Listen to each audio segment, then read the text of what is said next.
Assalamualaikum warahmatullahi wabarakatuh. Selamat siang untuk seluruh peserta yang hadir hari ini. Saya juga ingin mengucapkan selamat Hari Kebaya Nasional. Hari ini tanggal 24 Juli. Kita harus bangga dengan kebaya kita sebagai warisan budaya tak benda Indonesia yang sudah terdaftar di UNESCO. Jadi saya pakai baju kebaya ini kebetulan karena hari ini Hari Kebaya Nasional. Tepuk tangan untuk kita semua dengan identitas kebayanya. Oke, mungkin saya ini mencetnya kemana ini arahnya? Di mana sini ya? Oh oke. Oh ya. Sebentar ya. Ke sana.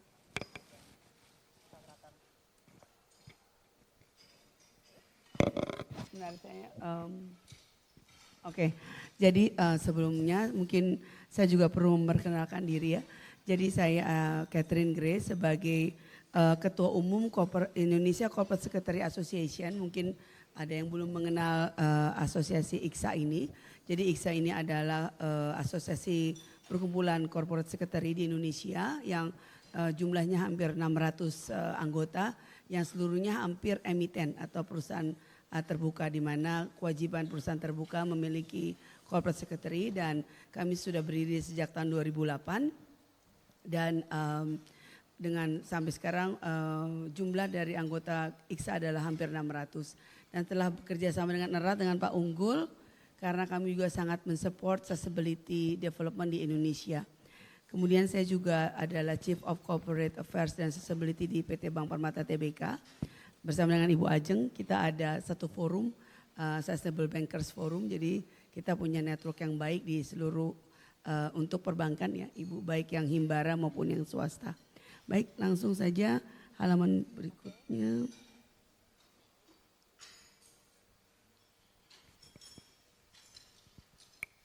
Ya, ini saya baru perkenalan sudah 2 menit kebuang. Oke, saya langsung cepat saja. Jadi saya mulai dengan presentasi dari OJK untuk melihatkan ada 3 perkembangan yang besar yang kita perlu fokus. Yang pertama adalah tentu TKBI ya, di mana sejak tahun dari 2024 sampai dengan 2025 telah banyak perkembangannya dan 2025 kita fokus pada konstruksi dan real estate, transportation, storage, agriculture, forest dan land use atau OPULU. Dan IPPU dan waste, dengan demikian kita harus memperhatikan kategori dan kriteria yang dipetakan dalam TKBI untuk memastikan bahwa bisa masuk dalam kategori hijau atau transisi. Selanjutnya development yang kedua adalah CRMST. Di sini adalah Climate Risk Management and Scenario Analysis atau CRMST. Untuk perbankan ini sangat sudah kami kerjakan sejak tahun 2024 sampai sekarang, dan untuk tahun di Agustus 2025 bank-bank harus menyampaikan hasil piloting CRST yang kedua yang merupakan bagian transisi menuju adopsi penuh terhadap standar IFRS S2 Climate Related Disclosure pada tahun 2027. Development ketiga yang signifikan tentu adopsi atau implementasi IFRS 1 dan 2 yang di dalam rencana OJK akan dikeluarkan pada tahun 2026 berupa revisi dari POJK 51 tahun 2017. Jadi ini 3 hal yang utama yang sedang kita fokuskan. Selanjutnya halaman berikutnya, isu saya ini sambil ngejar waktu sambil mencet-mencet nih. Ya, oke. Nah, untung dibantuin dipencetin ya. Oke, untuk Green Investment Progress sendiri ada 3 hal yang penting. Pertama, allocation growth dari kredit itu sendiri. Ini data yang terakhir, tentu tadi kita lihat dari bursa ada yang lebih maju angkanya di tahun 2025 untuk untuk keberlanjutan di bursa. Tetapi untuk allocation kredit sendiri tahun 2023 mencapai 2 triliun ya, dengan hampir 40% dan MSMI mendapatkan posisi terbesar. Kemudian juga di Sustainable Finance Instruments sudah banyak dikeluarkan seperti renewable energy, green buildings dan clean transportation, dan juga issuance dari green bonds dan sustainability linked. Kemudian yang terakhir yang tadi dibahas agak panjang lebar oleh bursa adalah carbon market participation. Angka dari tadi bursa lebih up to date ya. Tapi kita dapat angka yang di-disclose adalah sampai tahun 2024 ada 9 bank telah berpartisipasi. Selanjutnya untuk enabling sustainable finance ecosystem, kita melihat ada 4 hal. Yang pertama adalah pelaksanaan dari THI dan TKBI. Sejak tahun 2020 kita sudah diminta oleh OJK untuk menyampaikan pemetaan kepada seluruh debitur dibagi atas 3 warna yaitu hijau, kuning, dan merah.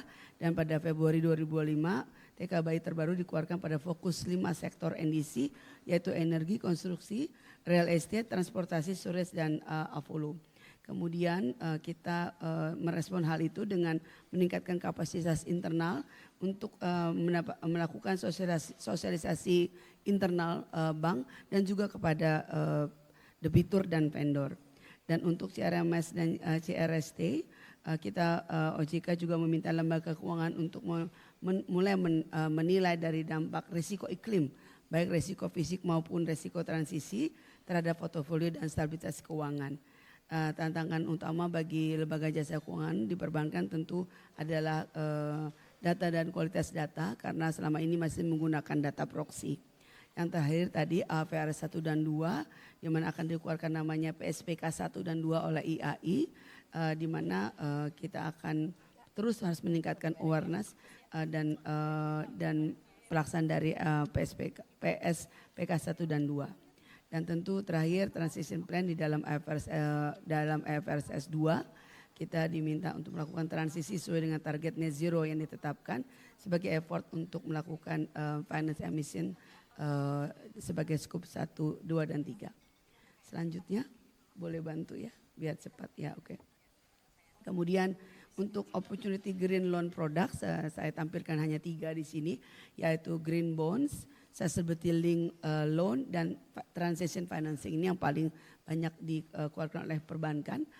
Green bonds yang barusan dikeluarkan tentu kita lihat ada BRI juga mengeluarkan green bonds, BNI dan Mandiri di mana ini seperti instrumen obligasi tetapi menggunakan prinsip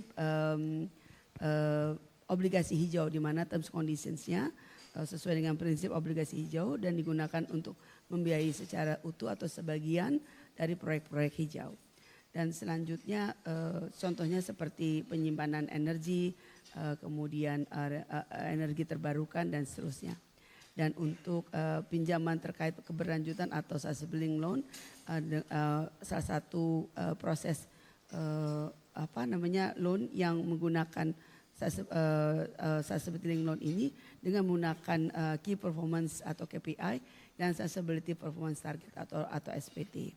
Dan pembiayaan transisi di mana banyak debitur-debitur telah melakukan transisi menuju penerapan ke prinsip keberlanjutan di mana kita melakukan juga pembiayaan. Kurang 2 menit Bu Grace. Iya ini makanya cepat banget nih.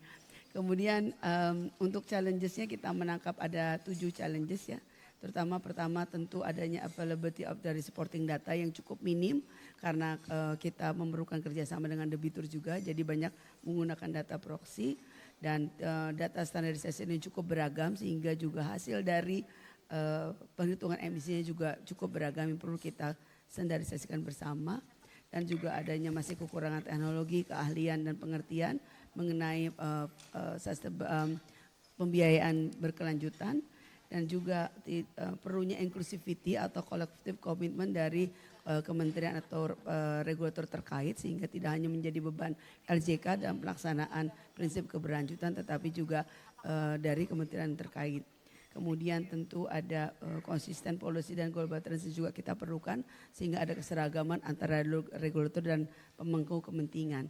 Dan selanjutnya cost complexity dan low profit margin di mana selalu dianggap bahwa keberlanjutan ini merupakan tambahan biaya pada dalam jangka panjang selalu merupakan investasi yang baik untuk para debitur. Dan terakhir adanya sustainable financing yang belum terintegrasi. Terus nah untuk Permata Bank saya akan cepat saja ya. Jadi Permata Bank melakukan banyak perubahan terutama dari governance, dari operational, dari bisnis dan juga dari community. Dari governance kita menerapkan framework, policy yang sudah memasukkan unsur iklim dan juga beberapa policy yang kita terapkan sebagai payung umbrella. Dan untuk bisnis tentu kita berfokus pada penerapan peningkatan number dari solusi finance keberlanjutan produk dan solution Dan untuk operation kita menerapkan net zero emission untuk skup 1 dan 2 tahun 2030 dan skup 3 pada tahun 2052.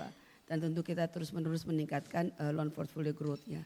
Yang terakhir untuk komunitas kita melakukan banyak kegiatan komunitas untuk financial literasi dan terakhir halaman terakhir kita ada program Adopt a Tree. Tolong terakhir ya. Adopt a Tree ini adalah untuk konservasi gajah di Bukit 30 Jambi di mana kita menanamkan tanaman-tanaman untuk kehidupan gajah liar di Bukit 30 Jambi.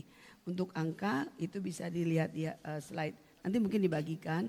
Saya cepat saja ya, ini yang terakhir yaitu 16 triliun disalurkan untuk pembiayaan kategori kegiatan keusahaan untuk KUBL, 5,8 triliun untuk UMKM dan 556 miliar untuk untuk properti dan EV sebesar 42,9 miliar.